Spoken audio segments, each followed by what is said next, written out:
Salam sejahtera untuk kita semua. Pelajaran Sekolah Sahabat dengan tema utama Misi Allah, Misi Saya. Pelajaran ke-9, Misi kepada orang yang berkuasa. Senin, 27 November, Naaman. Kristus mati untuk semua, terlepas dari latar mereka, kekayaan, suku atau status mereka.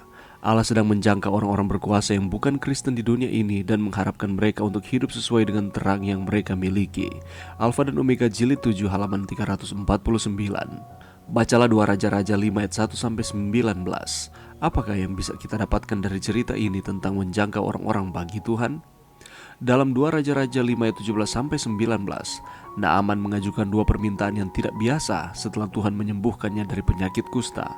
Pertama, ia meminta untuk membawa tanah sebanyak 2 muatan keledai dengan tujuan menyembah Allah yang hidup. Dia menyatakan, sebab hambamu ini tidak lagi akan mempersembahkan korban bakaran atau korban sembelihan kepada Allah lain kecuali kepada Tuhan. Meskipun Naaman sekarang menjadi orang yang percaya kepada satu-satunya Allah yang benar, permintaannya yang pertama menunjukkan bahwa pengaruh penyembahan berhala masih menguasai pemikirannya sampai taraf tertentu. Panglima Aram itu menganggap Allah sebagai ilah yang harus dihormati melalui tanah dari negeri itu.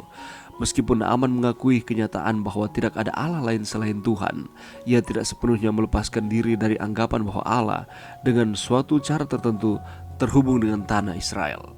Maka di negerinya sendiri ia ingin beribadah kepada Allah di tanah Israel. Permohonan Naaman yang kedua menunjukkan ketulusan imannya. Meskipun ia bertekad untuk beribadah hanya kepada Allah yang di surga, ia menyadari bahwa melakukan penyembahan seperti itu di negerinya sendiri yang penuh dengan penyembahan berhala tidaklah mudah. Di sisi lain, Raja Aram masih menyembah Dewa Rimon, dan dalam jabatannya ini Naaman akan menjadi pengawal raja. Meskipun Naaman tidak berniat untuk meninggalkan tugasnya mengawal raja duniawi, ia tidak ingin dianggap menyembah Rimon. Setelah menyerahkan hatinya kepada Yahweh, Naaman tidak ingin membuat kelonggaran apapun terhadap penyembahan berhala dengan menyembah ilah-ilah kafir. Ia juga tidak ingin ada kabar yang sampai kepada Elisa bahwa ia melakukan hal itu. Elisa menjawab permohonan Naaman dengan berkata, "Pergilah dengan selamat." Kata-kata ini tidak boleh dianggap sebagai ungkapan persetujuan atau ketidaksetujuan atas permintaan Naaman untuk berpisah. Ia harus pergi dengan tenang, tidak dalam keraguan atau kegelisahan. Allah telah berbaik hati kepadanya, dan ia akan menemukan kebahagiaan dan kedamaian dalam pengenalan dan penyembahannya kepada Allah. Naaman adalah seorang petobat baru, seorang pria dengan kehati-hatian yang akan bertumbuh dalam kekuatan dan kebijaksanaan jika ia berpegang teguh pada imannya yang baru. Allah menuntun orang-orang yang baru bertobat selangkah demi selangkah dan mengetahui saat yang tepat untuk menyerukan pembaharuan dalam suatu hal. Prinsip ini harus selalu diingat oleh mereka yang bekerja keras untuk keselamatan jiwa-jiwa. SDA Bible Commentary jilid 2 halaman 878. Pelajaran yang bisa kita dapatkan pada saat ini, kalau kita melihat di dalam 2 Raja-Raja 5 ayat 1, di sana dikatakan, Naaman panglima Raja Aram adalah seorang terpandang di hadapan tuannya dan sangat disayangi. Sebab oleh dia Tuhan telah memberikan kemenangan kepada orang Aram. Tetapi orang itu seorang pahlawan tentara sakit kusta.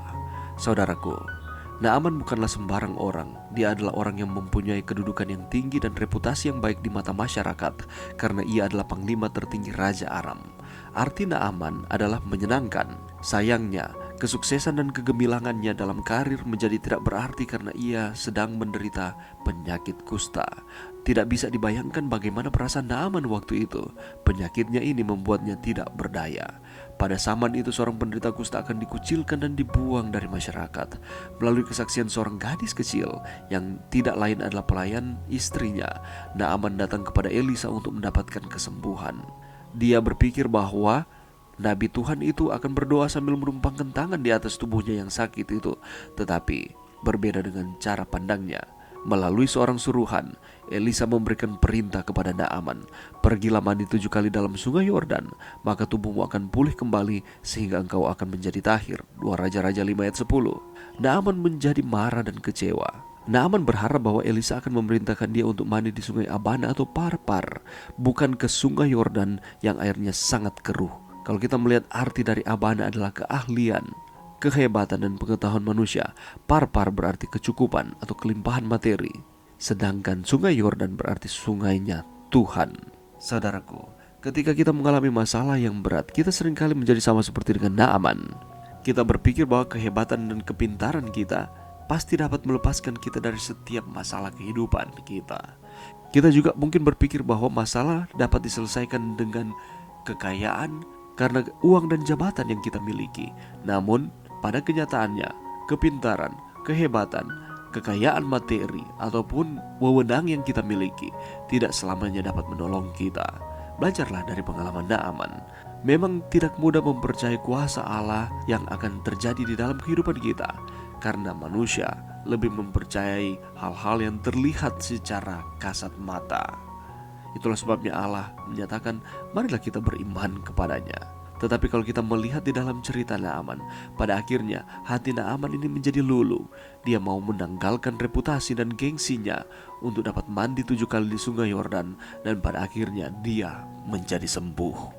Naaman setelah menyerahkan hatinya kepada Allah, dia tidak ingin membuat kelonggaran apapun terhadap penyembahan berhala dengan menyembah ilah-ilah kafir. Ia juga tidak ingin ada kabar yang sampai kepada Elisa bahwa ia melakukan akan hal itu. Dan inilah yang disebut dengan pertobatan. Naaman bertobat di dalam kehidupannya. Dia mempercayai Tuhan di dalam kehidupannya. Dia adalah seorang pemimpin yang besar, tetapi dia diubahkan oleh Tuhan. Belajar dari pengalaman Naaman bahwa Allah dapat mengubah hati manusia. Marilah kita memberikan diri kita kepada Tuhan dan mengizinkan Tuhan mengubah akan kehidupan saudara dan saya. Mari berdoa. Terima kasih Tuhan atas firman-Mu pada saat ini. Bantu kami Tuhan lewat pengalaman Naaman dapat mempercayai Tuhan di dalam kehidupan kami. Kami percaya Tuhan dapat mengubah akan hati kami untuk menjadi lebih baik. Ini doa kami Tuhan, di dalam nama Yesus kami sudah berdoa. Amin.